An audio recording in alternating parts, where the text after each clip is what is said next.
Alors, tout d'abord, merci de cette invitation. Bien sûr, c'est un honneur pour moi, mais vous allez le voir, c'est aussi une occasion de faire une sorte de point de parcours et de prendre un peu de recul peut-être pour discuter avec vous de ces expériences. Donc, je suis chercheur associé à l'équipe d'INADIF de Tours. Mes recherches portent, comme l'a très bien dit Véronique, sur des questions d'enseignement-apprentissage du français auprès de publics adultes migrants en particulier. Et donc, bien que je n'ai pas spécifiquement travaillé en recherche sur les questions d'interface, j'expérimente par contre depuis 3 ans donc, la mise en place de recherches-actions qui sont assez spécifiques. Et donc, je vais témoigner sur ces 2 recherches-actions sur lesquelles je travaille pour apporter, je l'espère, donc des éléments intéressants à plusieurs questions posées pour cette partie de la journée d'études. D'abord, je voulais m'intéresser à la question en quoi les interfaces, donc ici les recherches-actions, facilitent ou entravent le processus de recherche et quel rôle peuvent-elles jouer dans les effets de la recherche sur le terrain. Et puis en conclusion, je proposerai d'aborder la question concernant les aspects structurels de la recherche et donc de leur compatibilité finalement avec des interfaces du type de celles que je vais vous présenter. Donc je suis baigné dans ces questions d'interface recherche-intervention en tant qu'ingénieur de recherche de ces 2 recherches-actions. Alors d'abord la recherche-action du collectif Le Français pour toutes et tous, qui a débuté en 2021 et qui vient tout juste de s'achever. C'est une recherche-action nationale auprès d'apprenants usagers d'organismes de proximité et d'associations délivrant des formations linguistiques. Le Français pour toutes et tous, c'est un collectif associatif qui milite pour un droit inconditionnel d'accès à la langue française. Donc ce collectif, il existait déjà depuis 2016 et il cherchait des moyens d'impliquer davantage les apprenants aux côtés des accompagnateurs et accompagnatrices dans leur mobilisation. Et donc avant cette recherche-action, concrètement, les mobilisations du collectif avec des apprenants, elles avaient pris la forme de nombreuses manifestations, d'actions de sensibilisation aux questions relatives à l'accès à des formations dans les parcours d'apprentissage en France. Donc j'ai fait partie du comité de pilotage auprès de 2 chargés de mission pour le collectif Le Français pour toutes et tous, et puis avec l'appui et la participation continue d'une chercheuse titulaire, Maude Vado, de l'université Savoie-Mont-Blanc, donc maître de conférence. Et puis, donc je commence tout juste une seconde recherche-action depuis fin 2023 qui reprend finalement, vous allez le voir, les mêmes principes d'action, mais de façon locale cette fois, donc au campus des métiers et de l'artisanat de Jouer-les-Tours, à côté de Tours. Cette seconde recherche-action, elle concerne cette fois-ci des apprentis allophones qui intègrent donc des formations professionnelles, avec pour même objectif d'améliorer leurs accompagnements sur le campus cette fois-ci. Alors cette visée d'amélioration, je précise qu'elle ne se fait pas elle se fait d'abord dans une perspective formative et pas seulement qualifiante et diplômante. Aussi que cette seconde recherche-action, elle s'inscrit dans un projet beaucoup plus large qui s'appelle PIPAF, Penser l'insertion professionnelle des publics allophones en formation, donc qui est un projet financé par la région Centre dans le cadre d'un appel à projet de recherche d'intérêt régional qui implique donc la mise en place d'entretiens compréhensifs auprès de nombreux acteurs concernés par ces accompagnements dans toute la région Centre-Val de Loire. Donc pour cette seconde recherche-action, je travaille également aux côtés de 2 acteurs pédagogiques donc du campus, des métiers de l'artisanat, ainsi qu'avec Johanna Lorilleux, maîtresse de conférence à l'Université de Tours, qui supervise l'ensemble du projet principal PIPAF. Je précise aussi que cette seconde recherche-action au campus des métiers, elle émane également, comme la première, d'une demande de la part d'acteurs de terrain du campus, de mener une recherche-action. Donc, au départ, l'intention était de permettre le développement des accompagnements auprès des apprentis allophones du campus. Et donc, cette demande, elle a ensuite été intégrée au projet universitaire en tant que composante du projet PIPAF. Alors, je vais m'arrêter logiquement beaucoup plus longuement sur cette première recherche-action, mais cette seconde recherche-action qui démarre juste, elle me semble particulièrement intéressante, donc peut-être pour la discussion aussi, mais pour mieux confirmer ou infirmer ce qui a effectivement pu être décisif dans les interfaces recherche-intervention qui ont déjà été mis en place. Donc, pour aborder les questions qui nous intéressent sur les espaces-temps et les interfaces de l'intervention, je voudrais préciser maintenant en quoi le champ des publics adultes migrants sur lequel je travaille, il m'apparaît particulièrement intéressant pour ces questions de recherche et d'intervention. Alors pourquoi Parce que depuis les années 2005 ont émergé différentes politiques linguistiques visant à accompagner à la fois l'apprentissage du français, mais aussi à la fois qui visent à encadrer l'immigration. Mes travaux de thèse m'ont permis d'apprécier pour ces publics adultes migrants le développement en France d'un certain nombre de dispositions didactiques qui se sont imposées comme dominantes à travers ces politiques linguistiques. Donc je caricature bien sûr, hein, mais pour caricaturer donc un peu le trait, en reprenant le discours institutionnel assez typique, apprendre le français, cela consisterait à se former le plus tôt possible, en suivant préférablement un certain nombre de bonnes pratiques et de méthodologies consacrées, donc des formations assurées seulement en français. La méthodologie communicative et la perspective actionnelle sont privilégiées. Une centration sur des documents authentiques, une certaine tendance à la programmation des enseignements, et puis de façon générale aussi, ces formations, elles visent aussi à inculquer une certaine culture civique citoyenne française. Donc les programmes cherchent à articuler les compétences langagières avec une dimension culturelle. Donc ces idées centrées sur les formations linguistiques, elles sont parfois brandies comme des conditions même de la réussite pour apprendre le français, comme le font par exemple donc, les institutions en charge des formations linguistiques obligatoires, qui sont réservées à une partie seulement des adultes migrants en France. Ces pratiques, elles ne s'en tiennent pas à quelques dispositifs officiels, c'est important de le dire, comme les dispositifs, par exemple, de formation obligatoire qui sont délivrés par l'Office français de l'immigration et de l'intégration. Cela ne se restreint pas à cela. Elles existaient déjà, bien sûr, ces pratiques, mais les politiques ont participé à les légitimer, à les démocratiser. Et concrètement, on peut, par exemple, assez aisément, je dirais, sur le terrain, rencontrer des bénévoles qui, elles et eux aussi, peuvent rejoindre cette intuition forte, que ce serait beaucoup mieux d'imposer l'immersion en français avec le seul français en présence dès le départ. Donc ces bonnes pratiques, elles mobilisent des représentations qui sont particulièrement implantées et dont la simple remise en question déjà peut être source de conflits. Donc face à ces politiques, différentes recherches critiques sur ces questions en ont bien souligné les limites, les impasses et des effets contre-productifs. Mais depuis le tournant pris en 2005, les politiques linguistiques d'immigration qui se sont développées ont poursuivi ces mêmes logiques dont je vous ai fait part, en durcissant les exigences attendues et surtout sur la base des mêmes principes de départ. Et donc, face à ces logiques qui se diffusent aisément, je me suis demandé assez rapidement lors de ma thèse, mais qu'est-ce que nous, comme chercheurs et chercheuses, nous pourrions faire d'un peu en décalage qui permettent de faire bouger ces représentations circulantes et ouvrir à de nouvelles perspectives sur le terrain. Donc l'intention première derrière cette recherche-action, pour moi, c'est de mettre en place un système qui permette de sortir de ces logiques difficiles à faire évoluer sinon.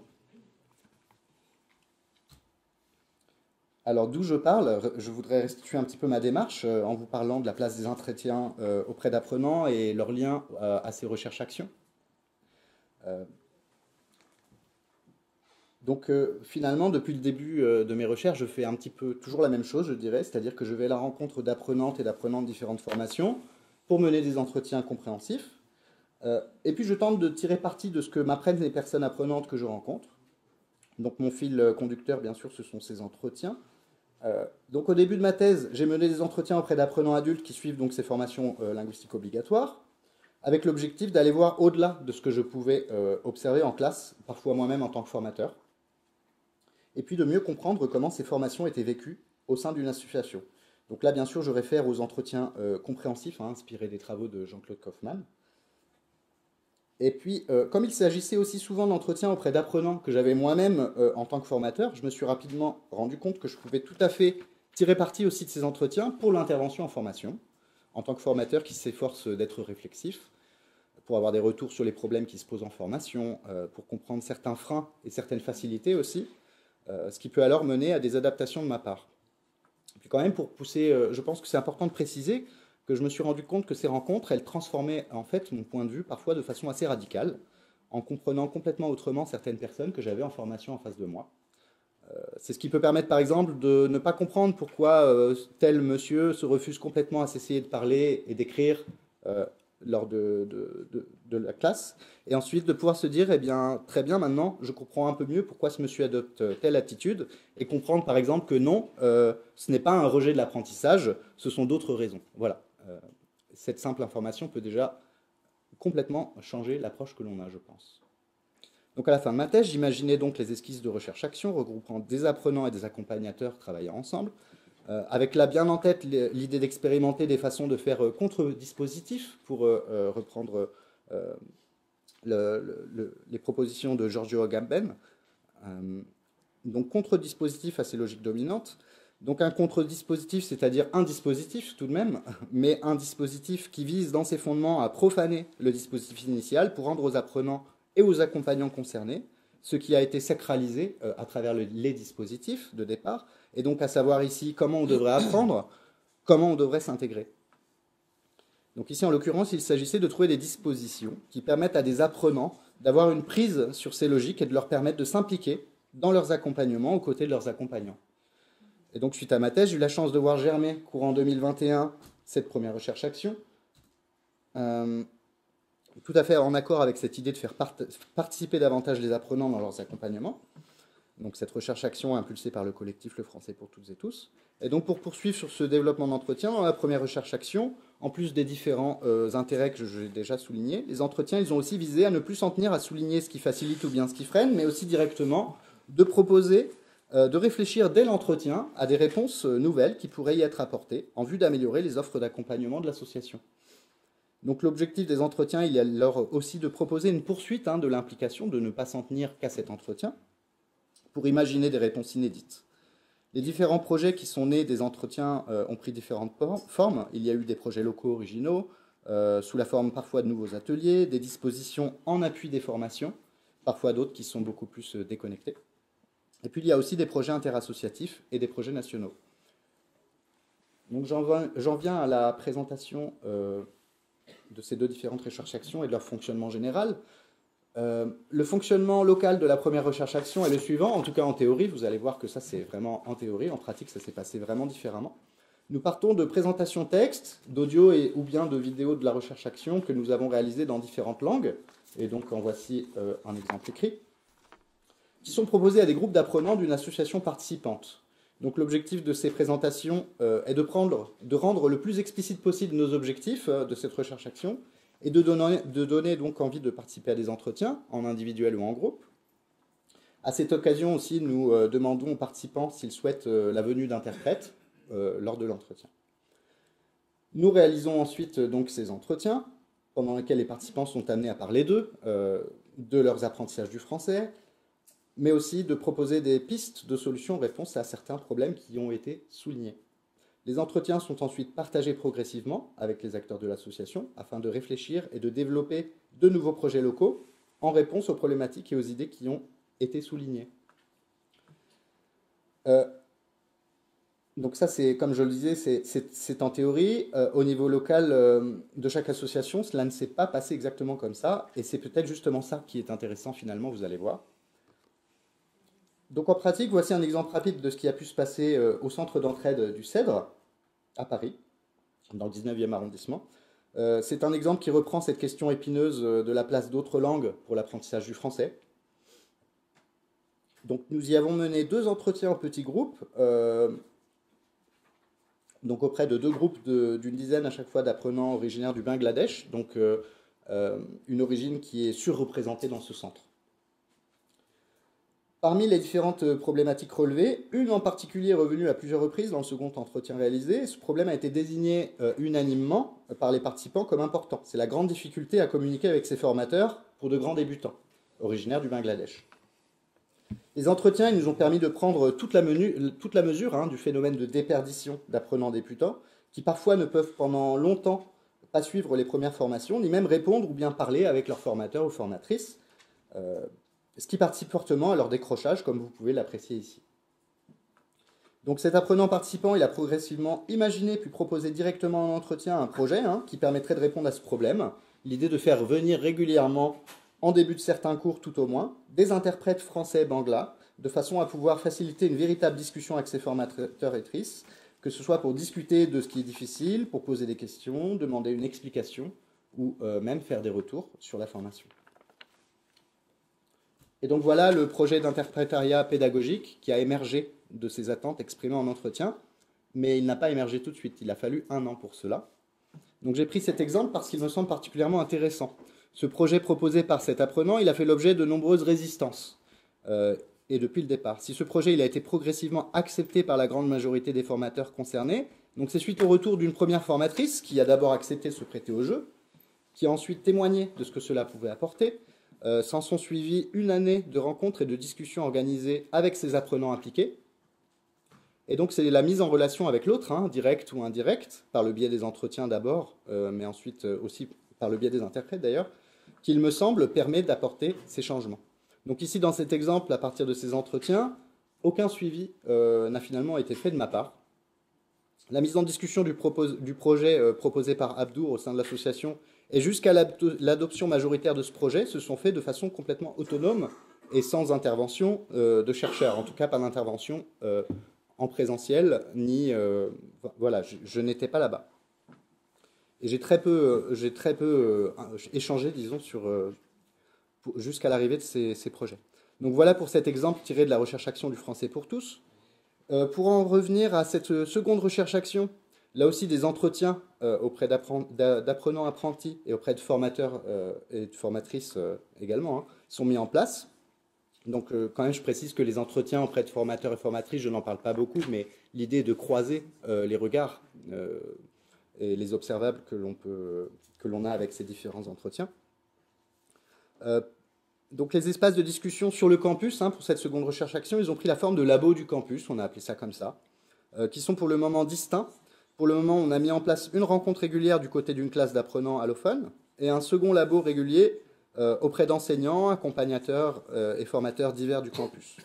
Alors, lors de ces labos, du côté des apprenants, nous avons déjà souligné très rapidement, en seulement un entretien, différentes problématiques pour lesquelles nous avons déjà réfléchi à différents projets qui sont encore en construction et qui répondent donc assez directement à des attentes qui ont été exprimées.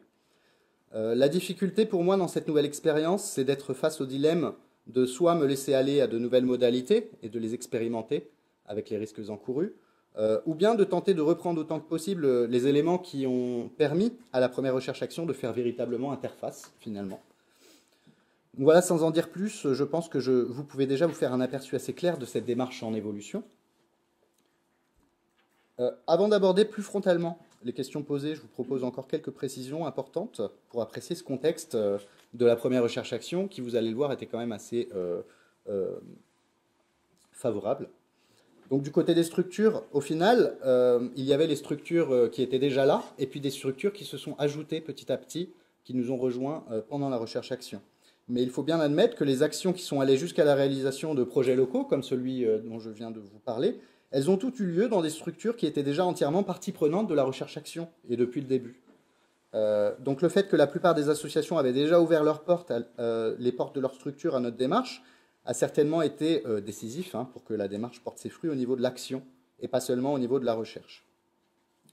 Voilà, ça c'était la précision du côté des structures. Du côté des apprenants et accompagnants, ce qui s'est passé de très important, je dirais, pour tous les participants impliqués, et que ces entretiens ont très majoritairement fait sens du côté des apprenantes et apprenants. Ils et elles se sont, dans bon nombre d'entretiens, emparés de cette occasion de prendre la parole sur ces questions. Donc ici, ce qui est parfois très explicite, comme dans ce petit témoignage, mais c'est extrêmement palpable, par exemple, à travers le temps long des entretiens, qui durent bien souvent plus d'1 heure et parfois plus de 2 heures.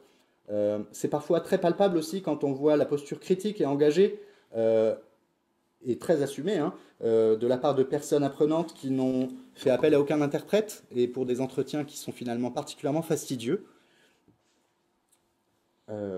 Et puis les apprenants participants sont revenus de façon extrêmement récurrente sur certaines problématiques, d'un lieu à l'autre, d'un enquêteur à un autre, pour des problèmes que des formations linguistiques permettent difficilement d'apprécier sinon.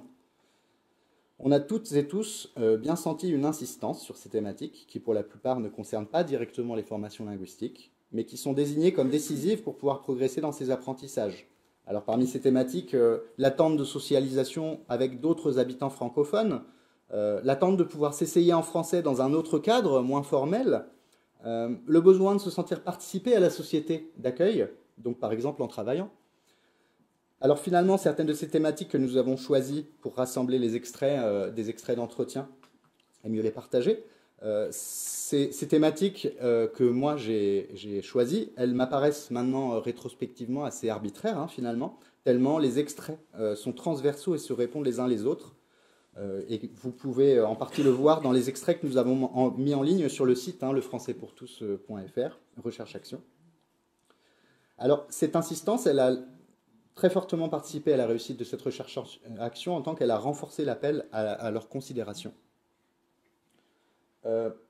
Précision du côté des chercheurs maintenant, nous ne sommes absolument pas tombés sur ce que l'on savait déjà. Pour ma part, j'ai beaucoup appris.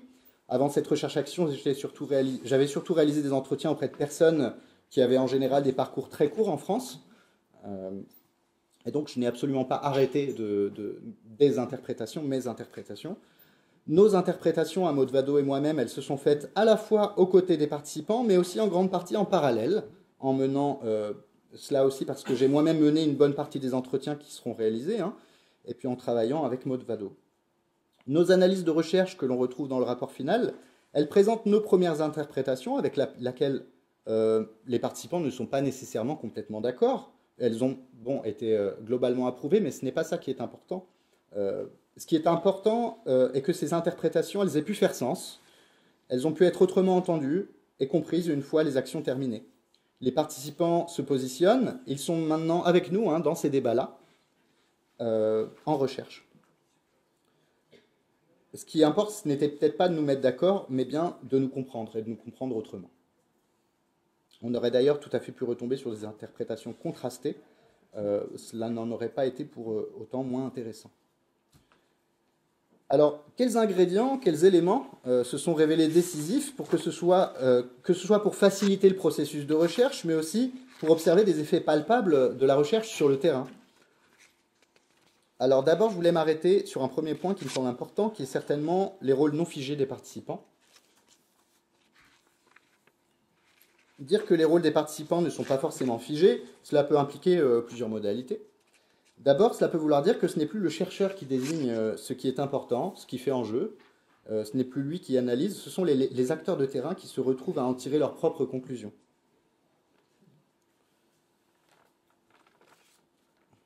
C'est ce qui a été mis en place à partir des extraits d'entretien qui ont été largement partagés entre nous. Et c'est donc agi de problématiques parfois revenant presque à chaque entretien, hein, et pour lesquelles des pistes étaient également directement proposées par les apprenants. Donc il devenait de plus en plus difficile de ne pas considérer ces attentes et ces besoins exprimés. Et à partir du moment où des réponses concrètes sont déjà proposées dès l'entretien de la part des personnes, cela réduit fortement l'amplitude de l'interprétation qui peut en être faite. Et il peut alors s'agir plutôt de repartir des pistes qui ont été proposées, donc repartir de l'entretien, et puis de les discuter et de les réfléchir avec les participants apprenants et non avec des chercheurs. Ces éléments ont facilité l'implication des acteurs de terrain à partir de ces observables. Et puis que les rôles de chacun soient non figés, au-delà de ce regard porté sur les entretiens, le fait de s'effacer en tant que chercheur s'est véritablement manifesté dans cette recherche-action à travers un certain laisser-faire, je dirais, pour que les participantes et participants s'emparent tous des outils finalement.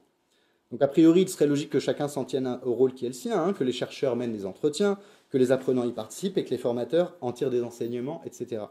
Ce n'est pas ce que nous avons fait. Les participants se sont retrouvés eux-mêmes à mener des entretiens aussi. Des apprenants se sont retrouvés à animer eux-mêmes des ateliers également, ce qui les a rendus, selon les cas, plus ou moins fortement acteurs ou actrices des actions, avec plus ou moins de prise d'autonomie de leur part. Laisser les expériences et les projets se faire a permis de nous rendre un peu plus extérieurs à ce qui était en train de se jouer, ce qui renforce un peu plus l'attention portée à ce qui revient dans cet ensemble d'observables. Donc notamment, il me semble ici que dans l'ensemble des entretiens, pas seulement, hein, mais c'est pour donner un horizon, je dirais, d'intérêt qui ressortait de façon flagrante, les personnes apprenantes nous invitent très fortement à nous intéresser au dehors des formations, hein, aux espaces informels d'apprentissage et aux enjeux que ces espaces informels d'apprentissage peuvent représenter pour apprendre, ou bien justement pour mieux tirer parti ensuite de formations linguistiques. Donc, j'aurais envie de dire, je suis désolé, je pense qu'il est très difficile de transcrire sur ce diaporama en quoi cet entretien a fait enjeu, mais les extraits partagés, en tout cas entre nous tous, ne suffisaient pas, et laisser mener des entretiens par d'autres, comme vous le voyez ici, hein, c'est vraiment révélé décisif, je pense. Donc, lorsque ce membre du comité de pilotage a réalisé lui-même ce premier entretien, dont voici un très court extrait, il a fait lui-même l'expérience de cette insistance hein, tout au long de l'entretien, donc sur l'importance de la socialisation et de l'insertion professionnelle pour se débloquer à l'oral et mieux apprendre. Ce qui n'apparaît pas vraiment là, c'est bien sûr la longueur des échanges, le nombre d'échanges aussi très important, avec une personne qui avait un niveau particulièrement fragile, je dirais, en production orale en français, mais qui a quand même tenu bon les 2 heures de façon très engagée. Avec donc un enquêteur qui était énormément sur des questions quand même de formation, et son témoin qui s'arrête, qui retombe presque à chaque fois sur les questions hors formation et sur l'importance que, par exemple, le travail pourra avoir dans ces apprentissages. Donc là, il n'y a plus vraiment de biais, hein, il ne s'agit plus de la sélection d'extraits qui a été faite par un chercheur. Ces entretiens menés par d'autres ont, à mon avis, levé les doutes, hein, par exemple, de tout le monde sur le fait que ces horizons d'intérêt n'étaient pas juste induits par la sélection des chercheurs et par les entretiens menés par les chercheurs. Et puis au-delà de cet exemple-là, cela va plus loin encore, hein, il y a eu beaucoup plus de souplesse, beaucoup plus de laisser-aller, si je puis dire. Parfois, l'association s'empare de l'expérimentation du début à la fin pour mener leurs expériences en local de leur côté. C'est ce qu'a complètement assumé l'association Corapis de Niort, par exemple. Cette association, elle a mené ses propres entretiens qui n'apparaissent même pas finalement dans le rapport final, ou en tout cas, nous en parlons, mais nous ne les avons pas mis dans le tableau, par exemple. Mais les directions qui ont été prises, les projets originaux qui en ont émergé sont tout aussi intéressants que les autres. Vous pouvez retrouver l'ensemble de ces parcours de chaque association jusqu'à la création de projets dans nos fiches actions qui sont en ligne. Et donc dans ce cas, on pourrait penser que je ne joue même plus mon rôle, hein, il n'y a plus vraiment d'interface. Où est le chercheur? Oui, mais précisément, c'est peut-être ce chemin-ci qui a permis, à mon avis, de faciliter ensuite seulement l'inscription plus forte de cette association ou d'autres, hein, dans une perspective où la recherche est écoutée un peu autrement. Ce qui a fait le mieux interface, finalement, c'est peut-être de donner les moyens de ce détour qui permettent de décentrer la détention d'un savoir par le chercheur pour mieux rapprocher seulement ensuite terrain et recherche. C'est aussi ce qui peut faire la différence entre, je dirais, passer à côté de lectures de recherche, des lectures décisives hein, sur un sujet, mais qui ne feraient pas sens ou qui bousculeraient les accompagnants faisant autorité des connaissances. Et à l'inverse, ici, l'idée de vivre ces bouleversements en faisant par soi-même une idée de ce qui importe. Pour paraphraser Véronique Castellotti, il me semble qu'on se situe bien non plus dans un champ d'application, mais bien dans un champ d'implication. Donc les discussions qui ont émergé, en réunion, elles relevaient parfois d'éléments que les chercheurs avaient évoqués avant, hein, dans la première réunion, mais qui ont pris un sens absolument nouveau, qui ont finalement guidé les actions. Les chercheurs impliqués, ils auraient bien pu dire, à mon avis, ce qu'ils et elles voulaient. Se laisser faire a finalement largement contribué à l'inscription plus légitime ensuite, justement, des deux chercheurs au sein du collectif. Et je rejoins là finalement les conclusions d'autres écrits sur les recherches collaboratives, hein, ce qui a été décisif pour avancer dans nos recherches. C'est bien la place et le temps qui ont été consacrés et laissés aux autres pour se forger son propre point de vue sur ce qui fait enjeu ou non, sur ce qui serait éventuellement à reconsidérer ou non. Autres éléments sur lesquels je vais essayer de m'arrêter très rapidement, hein, mais qui ont impacté positivement ou non, en tout cas impacté, l'interface recherche-intervention. D'abord, il s'agit d'une initiative qui part du terrain, ce qui peut changer beaucoup de choses, à la fois faciliter et rendre difficile la mise en place de ce type d'interface. Donc, dans le cas du collectif Le Français pour toutes et tous, c'est un groupement d'acteurs de terrain qui se dirige vers des chercheurs pour les aider, et pas l'inverse. Donc, je me suis au début retrouvé à devoir répondre à une commande, hein, pour le dire simplement, même si cette commande me laissait quand même beaucoup de marge de manœuvre. Donc, c'était une configuration qui assure une implication forte de la part des acteurs au début du projet, mais qui semble assez peu compatible avec un projet porté par une équipe de recherche. Et puis cela comporte un autre risque, hein, pour le chercheur impliqué, les acteurs de terrain auront le dernier mot. C'est un travail qui demande de se plier à des attentes collectives et non pas des attentes académiques ou universitaires. En l'occurrence, pour le rapport final, j'ai dû composer avec des attentes complexes et multiples qui font courir le risque de s'inscrire finalement entre différents champs d'écriture, pas complètement dans de la vulgarisation, ni complètement dans un discours académique. Deuxième point sur lequel je voulais m'arrêter brièvement, la priorité à l'action et le fait d'être pris dans l'action et pour l'action. Une recherche-action, elle peut faire une part plus ou moins importante à la recherche, mais l'action est primordiale. Et dans le cas de ces deux recherches-actions, l'action est priorisée parce qu'il y a une dynamique à poursuivre. Une fois les actions lancées, un processus démarre et on se retrouve pris parmi d'autres dans le processus que l'on a lancé, au point d'ailleurs parfois de se sentir un peu observateur de ce que nous avons créé. Il faut alors donner rapidement suite aux entretiens de façon à manifester notre prise en compte de ces attentes et permettre de nouvelles avancées à partir de ce qui a été souligné. Donc tout cela ne permet pas toujours facilement de la réflexion sur l'action et de prendre du recul. Et pour être tout à fait honnête, je pense que c'est ce qu'on peut voir assez directement dans les extraits d'entretiens qu'on a mis en ligne. J'ai voulu assumer le fait que parfois, pris dans la discussion, je ressors un peu moi-même de mon rôle de chercheur Et dans ces moments, on pourrait assez facilement me reprocher d'induire des discussions à travers mon propre positionnement critique. Il y a des prises de risques et des incertitudes très nombreuses pour le projet lui-même et puis pour le travail du chercheur, de la chercheuse. Prise de risque aussi pour ses analyses et ses choix. C'est pour ça que pour moi, il était très important qu'il y ait plusieurs regards de chercheurs sur les entretiens menés. Et c'est là que la présence de Maud Vado, qui a participé tout au long de la recherche-action, a joué un rôle, à mon sens, vraiment indispensable. Cela m'a donné la force de continuer, bien sûr. Elle m'a permis de reprendre souvent le temps nécessaire pour réfléchir sur l'action, pour mieux interroger les directions prises dans ces expérimentations qui, sinon, m'apparaissaient vraiment en roue libre. Et donc, du côté de la recherche et de sa place dans tout cela, je vous propose de revenir sur cette question posée. Comment les aspects structurels de la recherche en France et ailleurs constituent des leviers ou des obstacles à des formes de collaboration et d'intervention? Maud m'a rappelé récemment un élément très important, que sont les conditions matérielles dans lesquelles travaillent les chercheuses et chercheurs permanents, et que finalement, tout ce que je viens de vous raconter jusque-là représente un investissement et des libertés assez peu compatibles avec le métier d'enseignant-chercheur titulaire. Donc, comme je ne suis pas moi-même titulaire, je trouve le témoignage de Maud, qui parle par expérience, plus légitime, et elle m'a autorisé à le partager avec vous. Elle m'a rappelé que jamais elle n'aurait pu faire ce que j'ai fait dans les conditions de son travail actuel. Dans ces conditions matérielles qui empêchent, il y a le fait de ne jamais réussir à dégager un temps suffisant, car il faut en parallèle enseigner, voire être responsable d'une formation. Pour obtenir du temps, il faut avoir une période de dispense, CRCT, ou une délégation CNRS. Mais pour ça, il faut aussi, au préalable, présenter des projets de recherche qui soient suffisamment compétitifs et méthodologiquement ficelés. Et puis, comme le souligne aussi Maud, est-ce qu'un chercheur titulaire pourrait se mettre au service d'un collectif associatif, comme je l'ai fait dans le cas du Français pour toutes et tous? On peut craindre que cela soit assez mal vu de la part de la communauté scientifique. Est-ce que c'est vraiment de la recherche? Et puis, on peut craindre aussi que le collectif associatif ait des demandes auxquelles les chercheurs ne peuvent en soi pas répondre. Donc voilà les éléments soulignés par ma collègue. Et au final, il m'apparaît évident que le statut d'ingénieur de recherche a été plus adapté pour mener à bien ces projets. Donc, conclusion. Facilitant, mais qu'est-ce qui est entravé et compromis au passage? Pour conclure, et puis pour continuer un peu sur ces risques encourus, j'aimerais aborder donc ces contreparties de ces interfaces, en quoi elles entravent aussi le processus de recherche. Je pense désormais que l'inscription volontaire et à long terme d'une association dans une telle démarche réflexive est une façon de dépasser, et peut-être même de sortir de ces logiques pour lesquelles des recherches académiques à elles seules peinent certainement beaucoup plus à faire bouger les lignes.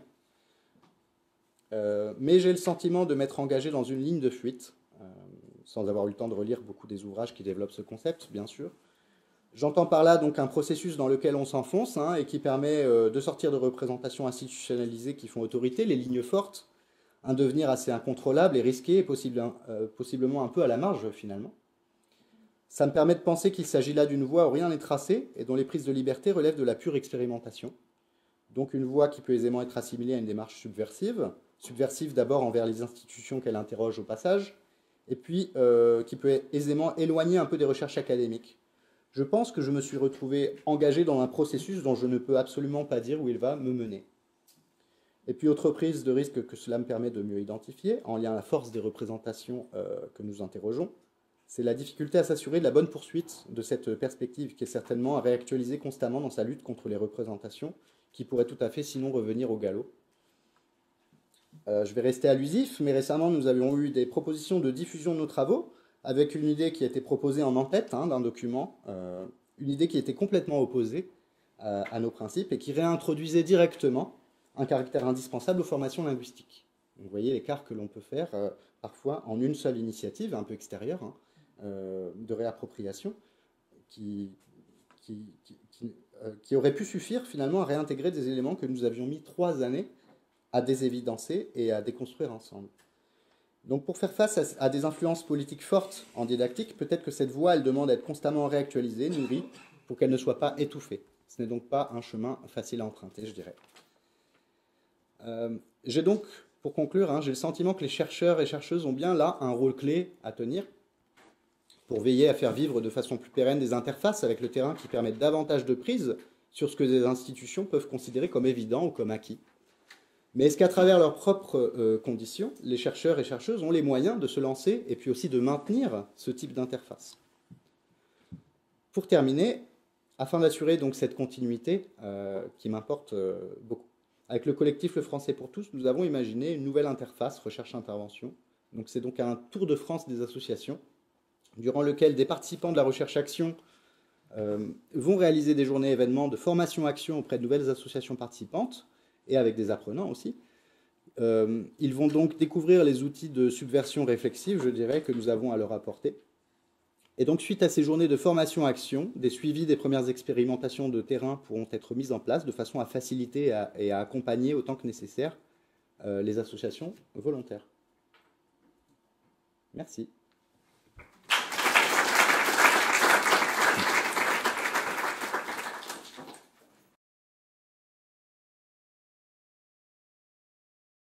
Merci beaucoup. Eric, on rentrait un peu dans l'intimité de notre rencontre.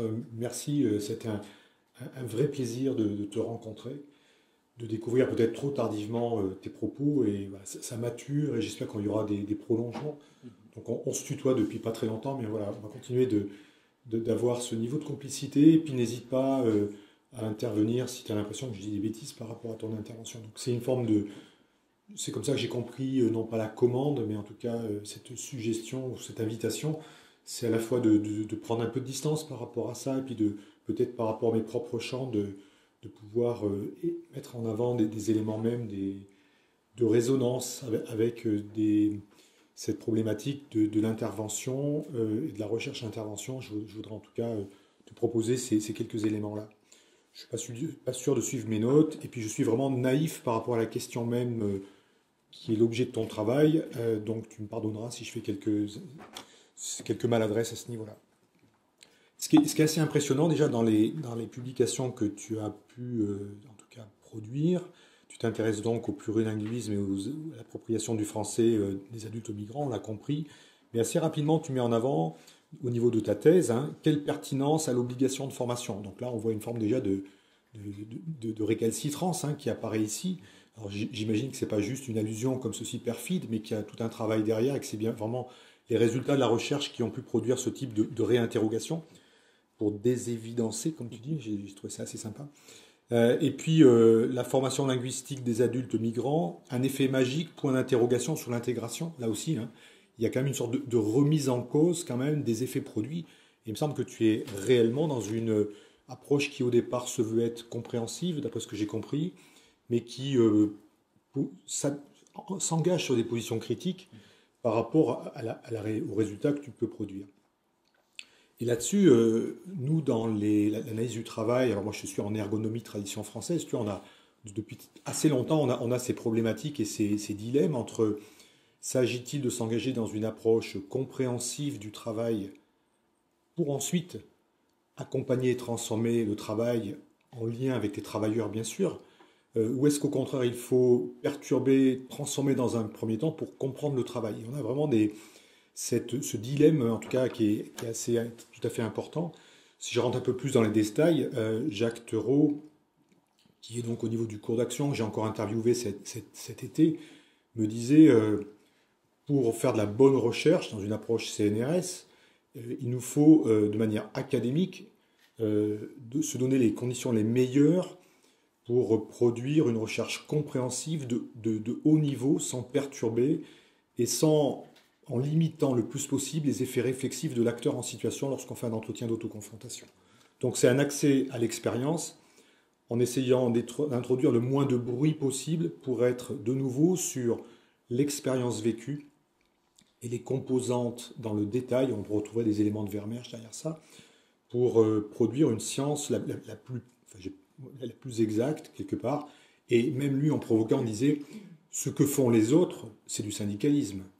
C'est-à-dire que quand on commence à vouloir travailler et accompagner les acteurs, c'est un autre registre qui est pour lui très critiquable. Alors, Yves Clos, sur la clinique de l'activité, ne va absolument pas partager ce genre de perspective-là, puisqu'il va jouer des controverses professionnelles pour arriver à comprendre l'activité réalisée, l'activité réelle, les dilemmes de l'activité. Donc on voit des positions épistémologiques complètement différentes, et je trouve que ton travail montre bien qu'à la fois tu es au départ dans une approche compréhensive, et tu me l'as dit également lors d'entretiens qu'on a pu avoir ensemble, que progressivement il y avait des groupes avec où il y avait beaucoup plus de controverses et qu'on n'était plus du tout sur la conduite même des entretiens, avec aussi cette inventivité de aussi donner les moyens aux acteurs de pouvoir conduire également des entretiens. Donc là, il y a une sorte d'asymétrie, de réciprocité qui est tout à fait intéressante. En tout cas, voilà, ça engage en tout cas à ce niveau-là. Je suis allé voir tes données, j'ai eu la chance d'avoir quelques liens pour aller regarder ça de plus près. Et il y a vraiment une thématique qui m'intéresse, que je voudrais mettre ici en avant. C'est le fait, pour toi, c'est présupposé que en tout cas c'est la catégorie que tu mets en avant, apprendre à bien parler avant de pouvoir travailler. Et là, il y a une forme d'entretien avec une dame qui s'appelle Farah, qui apparemment parle très très peu, parce qu'effectivement les éléments même sont assez pauvres, en tout cas dans le verbatim que j'ai ici. Et puis on voit Xavier qui essaye de reformuler régulièrement et qui termine en disant ah ouais, donc en fait le problème c'est que pour toi il faudrait pouvoir à la fois apprendre le français et travailler, et que cette alternance ou cette obligation de passer par une maîtrise de la langue avant de pouvoir postuler pour un métier, ça va pas quoi. Il y a une forme d'incohérence par rapport au cycle de vie, de l'expérience même de la personne. Tu me dis si je dis des bêtises. Et que à ce niveau-là, Xavier finit en disant, il reformule le problème en disant, en fait en France, le problème c'est qu'il n'y a pas de travail, c'est que Pôle emploi veut d'abord que vous appreniez le français. On voit ce préalable nécessaire, alors que c'est complètement orthogonal par rapport à tout ce qu'on sait actuellement dans le champ en tout cas de l'analyse du travail, dans les approches d'ergonomie tradition française, mais aussi sur les courants de type workplace learning au niveau international, et en didactique professionnelle, qui s'est beaucoup nourri de ces questions-là, qu'on apprend aussi au travail, par le travail, pour le travail, et que c'est un lieu excessivement précieux, capacitant, pour pouvoir effectivement se développer professionnellement, construire une légitimité, et que ce n'est pas forcément au préalable qu'on a forcément les gestes et les prérequis pour pouvoir être efficace dans le travail. Donc si je file la comparaison ici, ça montre, de mon point de vue, qu'on peut très bien aussi apprendre le français par des situations professionnelles, dans les situations professionnelles, avec, j'imagine, un langage actionnel très pragmatique, avec des visées praxéologiques, et que là, c'est peut-être le meilleur endroit potentiel pour pouvoir mobiliser le minimum vital pour pouvoir exercer son travail. Et que cette possibilité de le faire en situation professionnelle est complètement écartée, en tout cas des politiques et du public par rapport à ça. Oui, tout à fait. N'hésite pas à réagir si tu souhaites. Oui, je veux bien réagir. Effectivement, alors, première peut-être précision, il ne faudrait pas penser qu'il y aurait d'un côté des apprenants qui unanimement diraient qu'il faut absolument pouvoir travailler avant de pouvoir aller en formation, et de l'autre des accompagnants qui ne seraient pas au courant de cela. Non, c'est beaucoup plus compliqué que ça. Nous avons aussi rencontré, bien sûr, dans ces entretiens, des personnes qui défendent, et ce sont des personnes qui en général sont plutôt bien avancées d'ailleurs en français, qu'il est très important, par exemple, et ce sont toujours les mêmes arguments, pour des raisons de sécurité, d'avoir un niveau B1 avant de pouvoir de travailler dans le service, par exemple, pour faire des ménages. C'est ce qui est souvent exigé. Je veux dire, nous avons des verbatims sur lesquels les personnes s'arrêtent. Je voudrais être femme de ménage, je voudrais travailler dans l'entretien, mais on me demande pour cela le B1 oral et écrit. Donc maintenant que cette précision est dite, je dirais que quand même effectivement, il y a eu tellement une profusion, disons, de témoignages sur cette question-là, de l'importance de pouvoir travailler ou de faire d'autres activités sociales. Ça peut être aussi de faire partie de la société, du bénévolat, d'autres choses, mais qui peuvent se révéler absolument décisives pour apprendre, mais aussi pour mieux tirer ensuite parti des formations, que finalement cela a amené l'ensemble des participants et nous-mêmes, chercheurs et chercheuses, à en faire un horizon d'intérêt, même si nous n'étions pas d'accord sur ce qu'il fallait en faire, en tout cas, de considérer qu'il y avait là véritablement un horizon sur lequel il fallait nous arrêter. Et puis, juste pour terminer sur ce point-là, parce qu'effectivement, je trouve que c'est vraiment intéressant, cette question-là, elle est assez épineuse en France, certainement. Pour cette raison-là, aussi, toujours les mêmes arguments, la sécurité, etc., il faut bien parler pour pouvoir ensuite travailler. Une chose que j'observe et qui me semble assez récurrente, c'est le nombre de personnes qui ne vont plus se former, qui apprennent un peu en formation et qui disparaissent, et qui reviennent quelque temps après avec un extrêmement bon niveau oral, en tout cas suffisant pour pouvoir reprendre des formations avec un autre regard, et donc avec un niveau de compréhension et de production orale qui leur permet précisément de beaucoup mieux tirer parti des formations linguistiques pour pouvoir aborder l'écrit. Et lorsque l'on pense à des personnes qui partent, par exemple, de langues éloignées, entre guillemets, par exemple, qui s'écrivent de droite à gauche et non de gauche à droite, qui ont un autre alphabet, eh bien là, je pense qu'on peut quand même réfléchir, par exemple, à cette association de l'oral et de l'écrit, qui est assez systématique et prise un peu comme évidente dans les formations de français pour commencer à apprendre la langue. Est-ce qu'on ne pourrait pas imaginer des formations plutôt avec de l'oral, d'autres qui permettent justement de travailler l'oral et l'écrit ensemble, ou encore d'autres qui permettent d'autres approches? Voilà finalement un peu tout ce que ce fil conducteur du travail me permet de réfléchir et nous a tous permis de réfléchir ensemble. Je ne suis pas certain de Oui. Je ne suis pas certain de te donner beaucoup la parole, parce qu'effectivement, je vais avoir du mal à finir maintenant. Non, il me semble que ce débat est important, c'était bien qu'on puisse l'avoir ensemble. Et puis moi, je suis aussi frappé de voir cette verticalité, cette orientation politique, tu vois, un peu radicale, par rapport à cette transmission et cette obligation d'une acculturation préalable. Et je retrouve exactement ça dans le domaine de l'éducation nationale par rapport à la formation continue, qui a été très longtemps, il y a eu des assises, il y a tout un travail. On est les derniers au monde à avoir un système aussi vertical, avec une centrale qui décide des contenus, qui transmet de manière... C'est assez impressionnant. Alors que là aussi, entre les lesson studies, entre tous les courants internationaux qui montrent qu'on peut imaginer des situations de formation beaucoup plus à partir des problématiques des professionnels, dans des approches beaucoup plus horizontales. Il me semble que les plans maths et français ont actuellement... je suis actuellement au conseil d'évaluation de l'école, donc j'évalue ces plans, ces constellations, et il y a vraiment quand même un plébiscite des collègues, tout corps confondus, des syndicats aussi, aux enseignants, aux professionnels, par rapport au fait que cette horizontalité et cette façon d'envisager la formation continue avec vraiment une autre culture est totalement essentielle, même s'il y a encore beaucoup de travail et qu'on est encore au milieu du gué, qu'il faut faire la même chose au niveau du second degré. Mais là aussi, ce qui m'étonne, c'est que c'est de la formation d'adultes, c'est des adultes en formation, et là aussi qu'il n'y ait pas une prise en compte des usagers et de penser de manière très frontale et descendante la formation, c'est juste assez incroyable. J'en viens au deuxième point, l'adoption du point de vue des usagers. Je pense que Roland Guagou, Juliette Renaud et d'autres, on était dans le même laboratoire à un moment donné, sur la conception continuée dans l'usage. Le point de vue des usagers, prendre en compte ceux qui sont les apprenants, les usagers de plateformes, pour le cas des 7 plateformes de Néopass, parce que tout le programme continue de se développer. C'est bien sûr à la fois faire cette reconception, mettre en place des travaux pour repérer des effets générés. Donc c'est vraiment faire en sorte que la recherche identifie des effets et éventuellement reconceptualise ou on réorganise les interfaces par rapport à ça. Mais c'est aussi compliqué parce que je retrouve aussi cette notion de se mettre dans la peau des acteurs ou des travailleurs-travailleuses.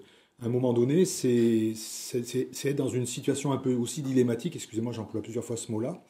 Lorsqu'il y a 20 ans, j'étais avec ces jeunes profs dans la région parisienne, je ne pouvais pas rester sans empathie et sans aide par rapport à des situations d'urgence et de survie extrême.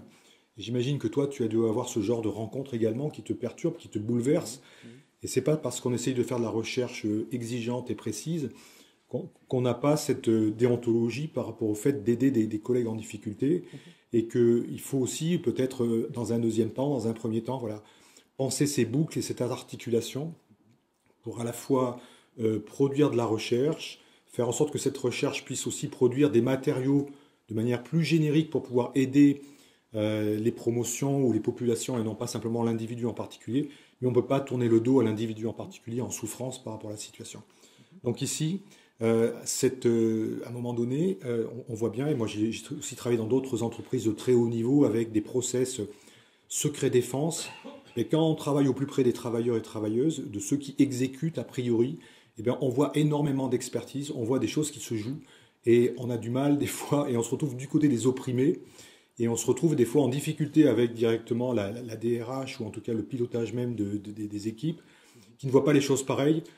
C'est pour ça que moi je suis directeur, je prends moins de risques, mais on voit bien que, en tout cas dans les sous-étages d'une organisation, il peut y avoir des prises de position et que c'est compliqué d'arriver à la fois à garder une objectivité et une rationalité de chercheur, mais en comprenant cette organisation complexe, multifacette et multiniveau.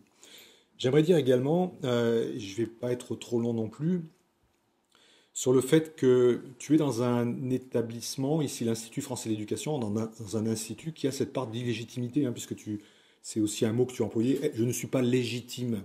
Mais à quel moment on est légitime, tu vois, par rapport à la recherche? L'Institut français de l'éducation, qui n'est pas un laboratoire de recherche, mais qui n'est pas non plus une officine de production d'artefacts pour la formation, et exactement dans cette ambiguïté identitaire, dans cette interface, pour à la fois créer de la production à partir des travaux de recherche, créer de la médiation diffusée. Et on s'est posé depuis maintenant 7 ans que je suis directeur, c'est cette question de l'identité même de notre institut. Pour assumons, tu vois, une position qui ne soit pas simplement du côté des recherches en éducation les plus robustes et les plus utiles pour l'éducation. Celles-ci, elles nous sont chères et elles sont précieuses pour pouvoir alimenter en permanence nos process de production d'artefacts. Mais on ne peut pas être non plus totalement du côté des enseignants, enseignantes ou des formateurs et formatrices. Et il faut qu'on soit dans cette médiation-là, avec un rôle assumé. On retrouve ici, par exemple, des objets comme les recherches collaboratives ou la problématisation de l'enseignant-chercheur, et Gérard Sansévi sera là cet après-midi. C'est pas juste un enseignant-chercheur qui vient avec ses propres marottes ou ses objets de recherche, mais il va falloir qu'il co-construise, qu'il co-élabore, qu'il réinterroge même la pertinence des questions de recherche qu'il a pu subodorer seul dans son laboratoire, en lien avec les professionnels présents. Et donc là, il y a de la co-construction, et il y a ici de la co-expertise. Et j'insiste sur ce fait-là dans les évaluations HCERS, parce qu'on n'est pas laboratoire de recherche, mais de manière très ambiguë. Il faut qu'on rende compte au niveau d'HCERS de notre activité, vous voyez, de notre production. Eh bien, on essaye de montrer qu'on est dans un, et je reprends ici les termes directement de HCERS, on est dans une activité transsectorielle, c'est-à-dire qu'on n'est pas ici dans la translation, comme voudrait le faire le CESEN, d'une sorte d'application de la recherche fondamentale à la recherche appliquée, mais d'intersection, où il y a vraiment de la co-construction et de l'expertise co-construite avec des enseignants-chercheurs qui ont peut-être parfois des doubles casquettes, mais qui ont une vraie pertinence pour mettre en place des protocoles, mais aussi des enseignants débutants, experts ou d'autres qui, bien sûr, produisent des éléments de recherche, des éléments d'expérience, de l'expertise d'expérience, de l'expertise vraiment essentielle qu'ils vont pouvoir mettre en mots par ces processus de collaboration et qu'il serait très difficile de produire si on n'avait pas cette perspective-là. J'ai une thèse actuellement qui montre de l'expertise ordinaire d'un professeur qui réussit à tenir des classes dans des contextes très difficiles. Lui-même n'a aucune conscience de ce qui se joue dans son activité pour pouvoir faire le travail bien mieux que d'autres en termes d'efficacité, avec des critères qu'on peut essayer d'identifier. Et c'est bien dans cette dialogie et dans cette explicitation conjointe qu'on arrive à repérer des éléments même qui jouent et qui tiennent des configurations de classe avec des articulations collectives individus, élèves, professeurs et enseignement-apprentissage, dont il n'a absolument pas conscience. Donc il faut qu'on soit là pour pouvoir faire advenir cette expertise et qu'on puisse la modéliser pour éventuellement des fins de formation. Voilà. Donc je voudrais ici insister sur le fait que ces lieux d'interface, il faut les assumer, je pense qu'il faut les faire grandir, il faut les réinterroger, mais qu'un laboratoire de recherche ne peut pas produire les mêmes choses et que notre action directement auprès des praticiens-praticiennes, avec ces retours d'usage, c'est une condition nécessaire pour pouvoir développer un programme ou en tout cas des productions qui soient robustes, à la fois du côté de la recherche. Alors, ce n'est pas de la recherche académique, mais c'est de la recherche sur des dispositifs de formation, sur des artefacts de formation, mais aussi qui sont plébiscités par les utilisateurs. C'est-à-dire qu'ils prennent en compte leur écologie, leurs besoins. Inutile d'avoir des outils de la recherche qui seraient entre les mains des praticiens sans aucun sens, sans aucune utilité. Mais au contraire, voilà, il faut reconcevoir à des fins utiles par rapport à leurs propres préoccupations de professionnels. Voilà, en tout cas, je trouve que ton travail m'a beaucoup inspiré et je trouve que ces problématiques-là de ces associations qui sont bien sûr peut-être aussi des collections fragiles d'apprenants qui vont avoir des cycles d'émergence, de stabilisation sur quelques temps, mais aussi de perte. Ça va être compliqué de travailler avec ça parce qu'on a l'impression qu'on remet à chaque fois le travail au travail sur ces perspectives-là et que c'est très fugace et très éphémère. Et je crois qu'il faudrait qu'il y ait une forme de ligne d'horizon quand même par rapport à un programme qui prenne en compte vraiment tous ces matériaux-là, tous ces retours d'expérience pour pouvoir infléchir cette formation d'adultes qui, pour moi, à mes yeux, va à côté au niveau des orientations politiques. Et il faudrait vraiment avoir ce niveau d'influence et pas... je t'encourage à ne pas baisser les bras et à considérer qu'il y a un vrai chantier, il y a un vrai militantisme scientifique. Enfin, je fais exprès de jouer là-dessus. Parce que tu produis de la recherche et tu as des éléments même qui te permettent de ne pas être simplement dans la spéculation ou dans de l'idéologie, mais au contraire sur des verbatims, sur des données, sur des traitements de données, et qu'il y a un enjeu essentiel par rapport à l'intégration de ces migrants, qui devient une question quand même cruciale et très problématique en France actuellement. On le voit tous les jours. Merci à toi en tout cas. Merci.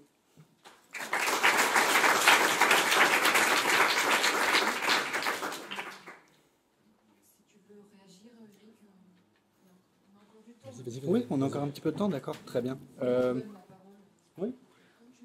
Oui, bien sûr. Alors, je dirais pas que pour moi c'est évident la place que devrait tenir un apprenant dans ces questions-là, mais en tout cas, il me semble que si le chercheur a son mot à dire qui est très important et que les accompagnants ont leur mot à dire qui est très important également, il s'agit des premiers intéressés et par ces accompagnements.